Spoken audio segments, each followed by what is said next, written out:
राम राम राम हरे हरे, हरे हरे हरे कृष्ण कृष्ण कृष्ण हरे हरे, हरे कृष्ण कृष्ण कृष्ण हरे हरे।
कृष्ण कृष्ण हरे हरे, हरे राम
जय गोवर्धननाथ की जय सियावर रामचंद्र जी की जय पवन सुत हनुमान की जय उमापति महादेव की रमापति रामचंद्र जी की जय वृंदावन बिहारी लाल की जय आदि शक्ति जगदम्बे भवानी की जय दत्तात्रेय भगवान की साईनाथ महाराज की जय साचे दरबार की जय अपने अपने माता पिता गुरुदेव की जय सब संतन की जय सब भक्तन की सब विप्रन की जय।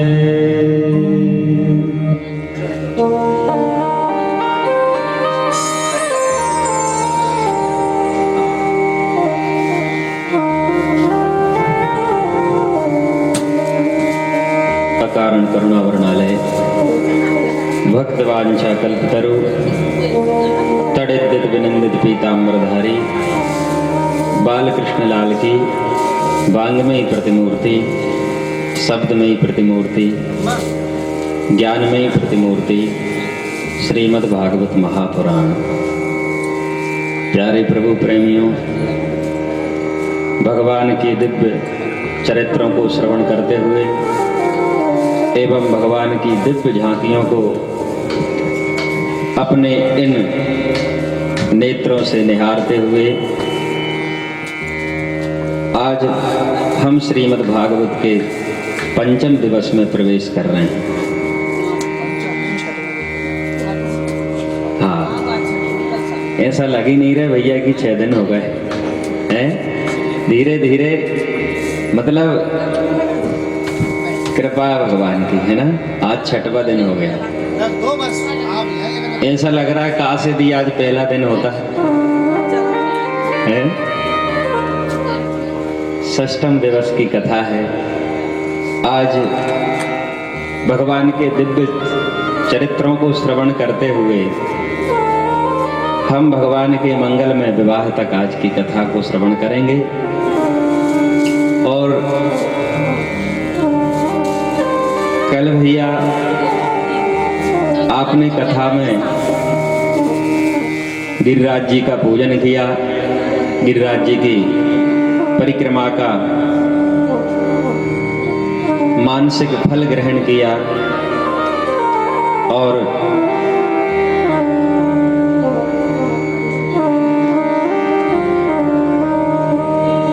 खूब 56 भोग का प्रसाद भी पाया। अच्छा देखो भैया, कल जैसा कि आपने सुना था कथा के माध्यम से कि भगवान ने गिरिराज जी को उठाया और इंद्र ने पानी गिराया, है ना। इंद्र ने वृष्टि करी। अब वृष्टि इतनी करी और मूसलाधार करी, 56 कोट मेघमालाओं ने एक साथ ब्रज में आक्रमण किया। माताएं जो भी कर रही हैं बिल्कुल शांति से कर लो, है ना। हाँ, बताओ, जहां 3-4 माताएं इकट्ठी हो जाए ना, वहां यही कहते हैं हमारे साउंड फीके पड़ जा रहे हैं इनकी आवाज के आगे। तो जय हो। थोड़ा सा मजाक किया, बुरा नहीं मानना। कहते हैं भैया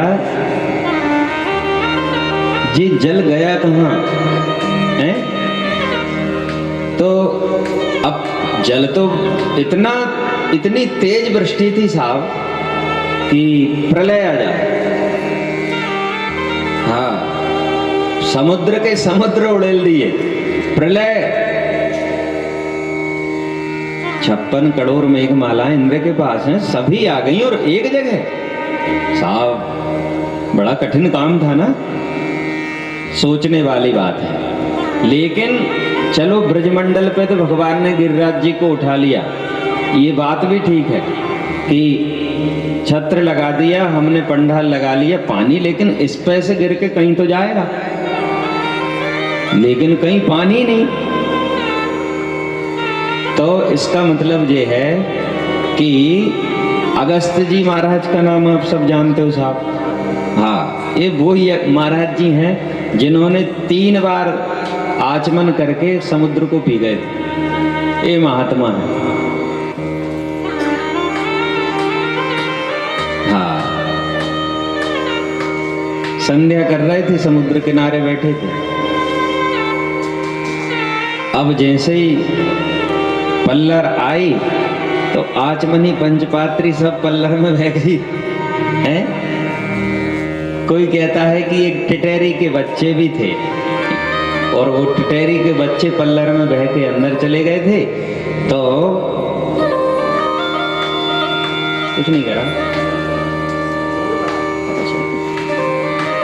टिटेरी के बच्चे अंदर चले गए थे पानी में, तो उनको वो टिटेरी परेशान हो रही थी, लेकिन उन्होंने कहा दे दे भाई समुद्र, इसके बच्चे जो अंडे चले गए हैं उनको वापस कर दे। समुद्र नहीं सुना, 2 भाव। तो नहीं सुनेगा, बोलेगा। पी गए। केशवाय नमः, नारायणाय नमः, माधवाय नमः। समुद्र खाली, सूख गया सब। भगवान ने कहा भैया ये क्या किया? बोले महाराज क्या करें, हो गया। बोले वापस करो। हाँ, ऐसा है भैया, इसलिए समुद्र बना। वही अगस्त जी महाराज, एक बार क्या हुआ, वो तो पहले मीठा था समुद्र, ऐसी कथा जुड़ती है इसमें। पहले भगवान श्री राघवेंद्र सरकार रावण को मार के आए, तो उस समय से भगवान को हत्या तो लगी होगी, पक्की बात है। तो उसके पश्चाताप के लिए माता जानकी नित्य प्रति एक ब्राह्मण का भोजन करा के ही भोजन करते थे। अब रोज कोई न कोई ब्राह्मण को भोजन कराएं, फिर भोग पाए। लेकिन रोज उनकी एक ही शिकायत रहती थी कि अच्छे से भोजन नहीं करा ब्राह्मण, अच्छे से नहीं पाया। अरे कोई अच्छा ब्राह्मण बुलवाओ जो कम से कम ढंग से पाए। तो 2, 3, 4 फुलके खाते हैं और बस मना कर देते हैं नहीं खाना। तो ऐसा कोई दिव्य ब्राह्मण आए जिसको हम छक्के भोजन करा सकें। ठीक है देवी, भगवान ने अगस्त जी को एक दिन आमंत्रित कर लिया। अगस्त जी जैसे ही आए, भगवान ने स्वागत किया, आओ महाराज पधारो। मैया जानकी ने देखा, देखो आज हमने किसी ब्राह्मण का निमंत्रण भी नहीं किया था, आज महात्मा जी पधार गए, बड़ी कृपा की। सो आप भोजन करके जाना। बोले हाँ देवी अवश्य, क्योंकि कल हमारी भी एकादशी थी और हम अभी थोड़ा संध्या वंदन स्नान आदि कराएं, इसके बाद में भोजन करेंगे। जब तक आप भोजन की तैयारी करो। सरयू नदी के तट पर गए अगस्त जी, स्नान किया, संध्या वंदन की, आए। जब तक मैया ने भोजन तैयार किया और एक सुंदर से थाल में 15-20 बढ़िया सुंदर सोने की कटोरियों में नाना प्रकार के भोगों को माता ने सजाया और महात्मा जी के सामने रख दिया। पाइए प्रभु। महात्मा जी उन कटोरियों को देखकर बहुत थोड़े से ऐसा लगा कि दुखी से हो गए। इसमें क्या होगा मैया, ये छोटी छोटी कटोरी में। अब जो आदमी पानी की जगह समुद्र पी जाए हैं, वो आदमी भोजन कितना करेगा? बोले महाराज जी आप बिल्कुल चिंता ना करें, आप जितना खाएंगे उतना खिलाएंगे, लेकिन आप प्रारंभ तो करें। ठीक है। उन्होंने भोजन प्रारंभ किया। मैया रसोई घर में गई, भोजनालय में गई और लौट के आई। इतने में थाली में नमक भी नहीं बचा साहब। जो थोड़ा सा नमक और मिर्ची रखते हैं ना, वो भी नहीं बचा। क्या करें? फिर तुरंत लेके आई थाली में, तुरंत सब्जी दाल चावल जो जो रखे थे फिर रख के गई। अब भीतर पहुंची, पुनः लौट के आई जल्दी से, फिर सब साफ, कटोरी चाट रहे हैं। जो एक दो दाने कहीं कहीं रह जाते हैं ना, संत लोग भोजन बिल्कुल नहीं छोड़ते साहब। कहते हैं देखो सुनो, कहने में या आपको सुनने में जरूर थोड़ा सा लग सकता है कुछ कि महाराज जी क्या बोल रहे हैं, लेकिन हम बताएं, भगवान का वास जो होता है अन्न के आखिरी कण में होता है, जो आपकी थाली में छूटता है। आखिरी कण यदि आपने भोजन कर लिया तो वो समझ लो भगवान का प्रसाद है। आखिरी कण तक भोजन करना चाहिए, एक कण नहीं। आपने ये हमारे जीजा जी दुबे जी किसानी करते हैं, और भी आप लोग में कई किसान होंगे, माताएं भी किसानों के घर से आई होंगी। आपने देखा होगा मैया अपने घर में कभी अन्न फिकाता है क्या है? यदि 4-5 दाने गेहूं के गिर जाएं तो उन एक एक दाना उठाते हैं हम, और शहर के लोग थाली भर भर के फेंक देते हैं साहब उसी अन्न को। क्योंकि कहते हैं भैया किसान अन्नदाता है, वो समझता है उसका महत्व, कितना परिश्रम लगता है उसके लिए। अन्न पैदा करने में कितनी मेहनत लगती है, कोई किसान से पूछे। ट्रैक्टर वाले किसान की बात नहीं कर रहे साहब, हम तो हल बखर वाले की बात कर रहे हैं। ट्रैक्टर वाला तो खेत ही नहीं जा रहा आजकल, जो बड़े बड़े किसान हो गए ना। जब तो अच्छा देखो, हमारी जो पृथ्वी है इसकी क्षमता बनाए रखने के लिए मालूम क्या करना चाहिए? इसमें जो घास उगती है ना, जो भी पत्ते, झाड़, पेड़ इत्यादि की जो पत्ते हैं, दूबा है, चारा है, इसको उसी में मिला देना चाहिए मिट्टी में। हाँ, इसको साफ करके हम जितनी बार बाहर फेंकेंगे, जितनी बार इसमें आग लगाएंगे, समझ लो कि हमारी पृथ्वी को भोजन नहीं मिल रहा। वो भूखे पेट आपको कब तक खिलाएगी बताओ? जब तक उसकी शक्ति नहीं बढ़ेगी, उसको भोजन नहीं मिलेगा, उसको खाद नहीं मिलेगा, गोबर का शुद्ध इत्यादि, तब तक वो हमारा पेट कब तक भरेगी? पंजाब में कई खेत बिल्कुल सफेद हो गए यूरिया खाद से साहब, कई सफेद हो गए बिल्कुल, क्या बोले, राखड़ बची, केवल राख जैसे हो गए। हाँ, तो हम कह रहे थे कि आखिरी कण तक, भोजन का जो आखिरी कण होता है ना, भगवान, आपको पता है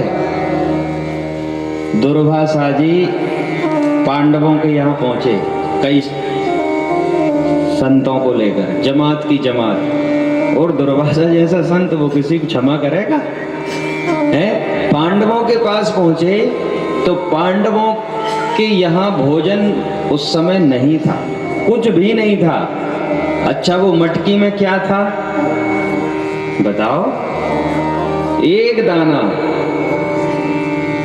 एक दाना जो भगवान ने पाया तो 50,000 संतों का पेट भर गया साहब। उस कण में कहते हैं आखिरी भोजन का जो आखिरी कण तक पाना चाहिए।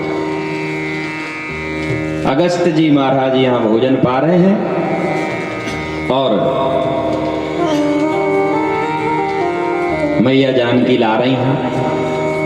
अब माँ जानकी भोजन बनाए तो कोई ऐसा थोड़ी है कि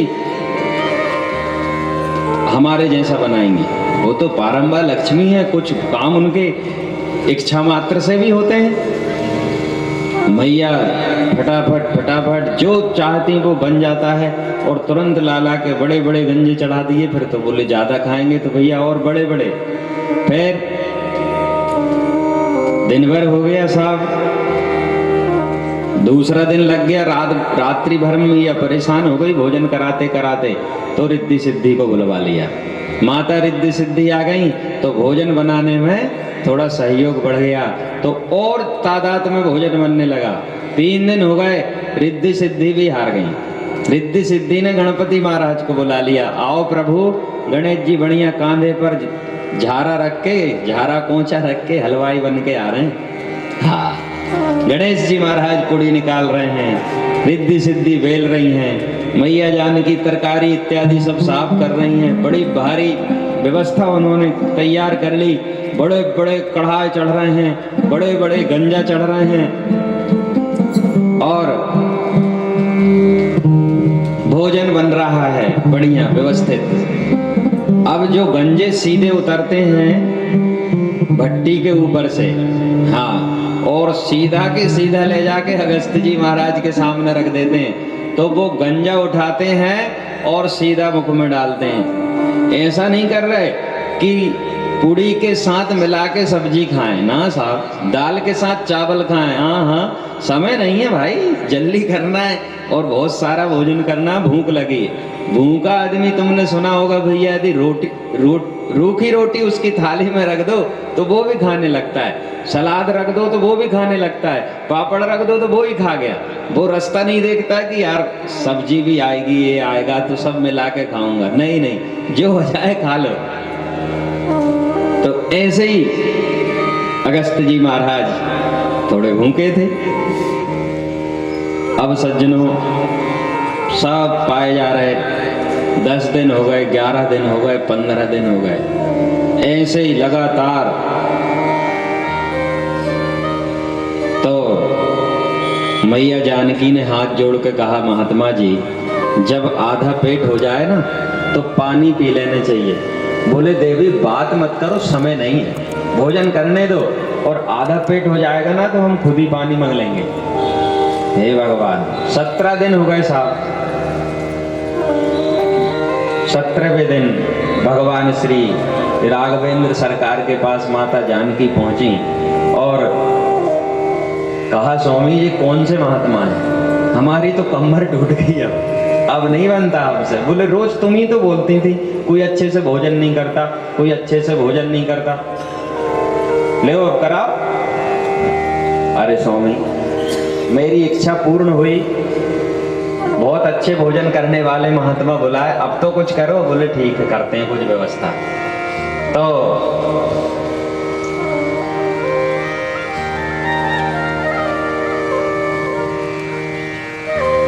उतार ले, तू ही उतार ले।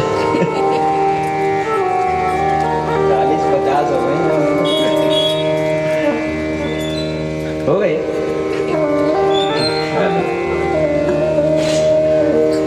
बोलो वृंदावन बिहारी लाल की जय। तो भगवान श्री राघवेंद्र सरकार ने कहा, आए भगवान की ओर। अगस्त जी ने देखा और जैसे मुस्कुराए भगवान। बोले प्रभु क्या आज्ञा है? बोले सबके आत्मा भर चुकी है अब। अच्छा ठीक है प्रभु। लाओ देवी, 17वें दिन बोलते हैं, लाओ देवी आधा पेट हो गया, पानी पिला दो। 17वें दिन क्या बोलते हैं? अब आधा पेट हो गए हैं, जल पिला दो।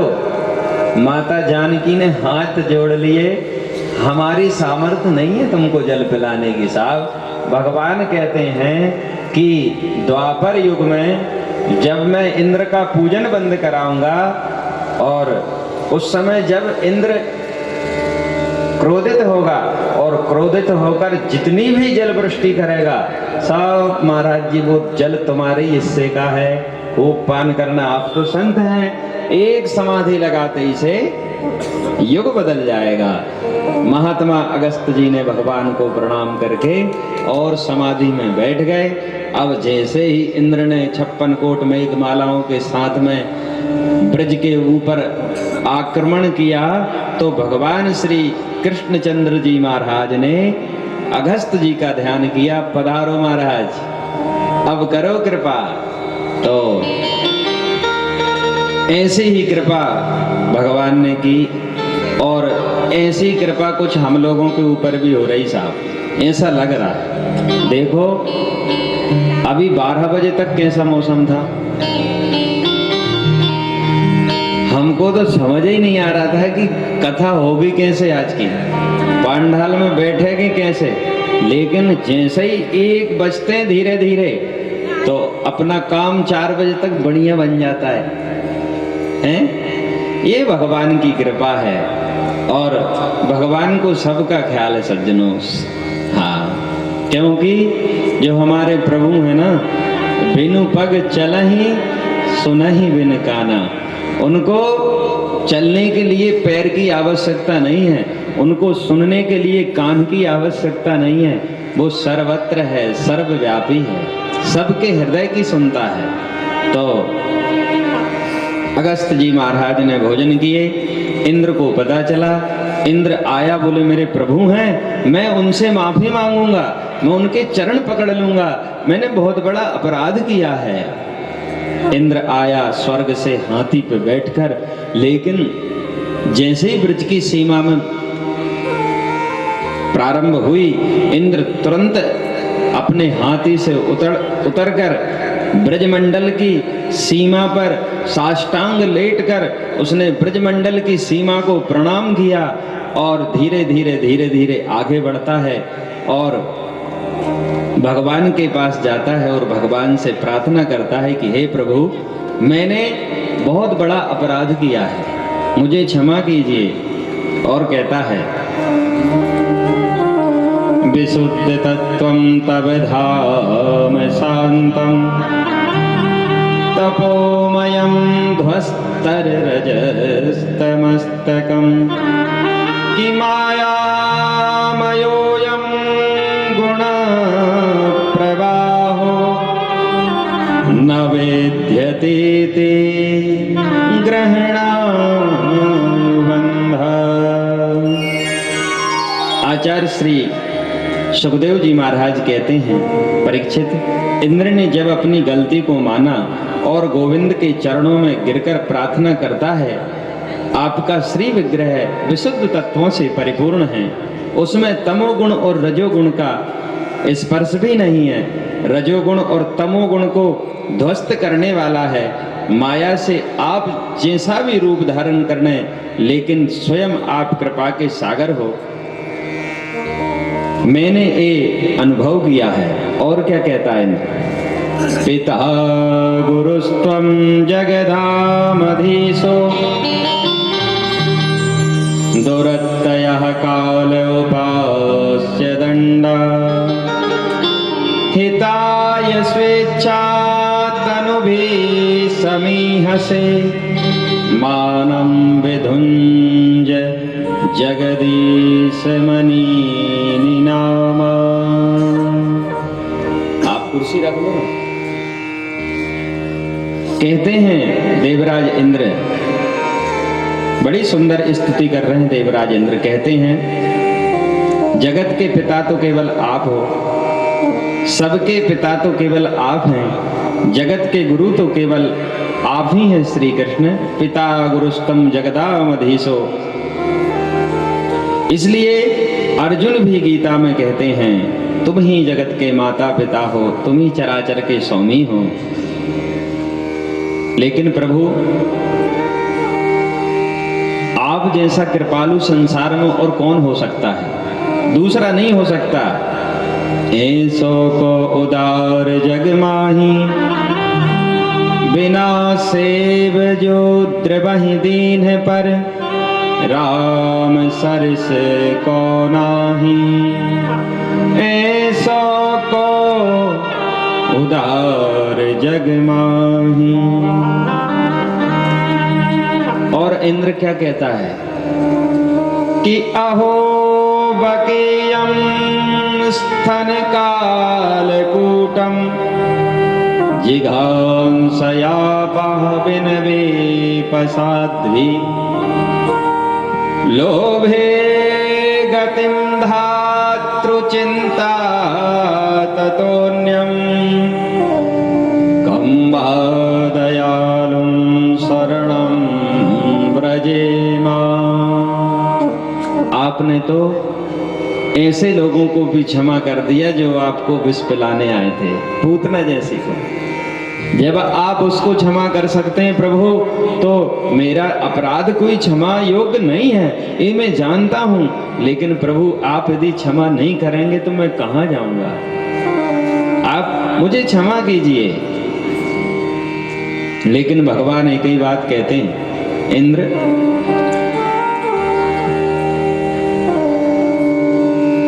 भक्त हमारे पग धरे, जहां धरूं मैं हाथ, और सदा संग लागत फिरहूं, कबहु न छोड़ूं साथ। मैं भक्तों के बस में हूं, हाँ, लेकिन इंद्र मैं इसलिए तेरा अपराध क्षमा कर देता हूं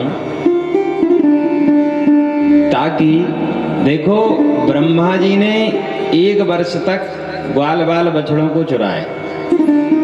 उनकी इच्छा नहीं थी कि मैं इनको मारूं, है ना, केवल उनको योग माया से ले जाकर और योग निद्रा में सुला दिया। इंद्र की इच्छा क्या थी? मैं पूरे ब्रजमंडल को समाप्त कर दूं। अपराध किसका बड़ा है? मुझे लगता है इंद्र का बड़ा है ना। इसने मारने की कोशिश की है, उन्होंने चुराए थे। लेकिन भगवान ने इसका क्या अर्थ लगाया पता है? भगवान ने यह अर्थ लगाया कि जो ब्रह्मा जी ने किया, ब्रह्मा जी को क्षमा नहीं किया और इंद्र को कह दिया कि जाओ मैंने तुम्हें क्षमा किया, इसका भगवान ने यह अर्थ लगाया कि ब्रह्मा जी की गलती ऐसी थी कि भगवान के भक्त 1 वर्ष तक भगवान से दूर रहे, और इंद्र की गलती यह है भैया कि भगवान के समस्त भक्त 7 दिन और 7 रात्रि भगवान के पास रहे। इसलिए इंद्र को क्षमा किया और ब्रह्मा को नहीं किया। यदि भगवान के मंदिर जाने से, भगवान की पूजा करने से, भगवान का पाठ करने से, दान करने से, पुण्य करने से यदि हमको कोई रोकता है हमारे घर में, जैसे आपको कोई कथा में आने में रोक दे, तो उसकी गलती भगवान शायद ही क्षमा करें। हाँ, हमारी इच्छा है कि हम कथा में जाते, लेकिन किसी ने नहीं आने दिया, तो इसका मतलब यह है कि उसने बहुत बड़ी गलती कर ली। हमारी इच्छा है कि हम दान करें और किसी ने रोक दिया, नहीं नहीं रुक जाओ, ये 10 का नोट तुम रखो, हमारे पास सिक्का है। इसका मतलब आपने उससे बड़ा पाप मोल ले लिया। हाँ बिल्कुल। इसलिए दान पुण्य धर्म करने से कभी किसी को ना रोको। कोई कर रहा है तो आंख बंद कर लो, कर भैया। उनने कहा भैया 10 दे दूं, 10 नहीं तू 100 दे, बढ़ चढ़कर उसमें और बोलो खूब दो। तो अक्सर ऐसे ही होता है, लेकिन इस पे ध्यान रखना है हमको कि हमको किसी को रोकना नहीं। अब आप लोग समझ लो 4 लोग एक साथ जा रहे हैं, है ना, 4 लोग एक साथ जा रहे हैं और हमको कहीं कुछ देने की इच्छा हुई, है ना, तो 4 में से एक कहता रहने दो मैं दे। ऐसा जबकि नहीं बोलना चाहिए उसको, वो चुपचाप अपना निकाले और दे। अब आपकी इच्छा है कि नहीं है ये बात एक अलग है। आपकी इच्छा है तो आप भी दो, नहीं है तो जिसकी इच्छा वो दो, नहीं तो मत दो। तो कहते हैं सज्जनों,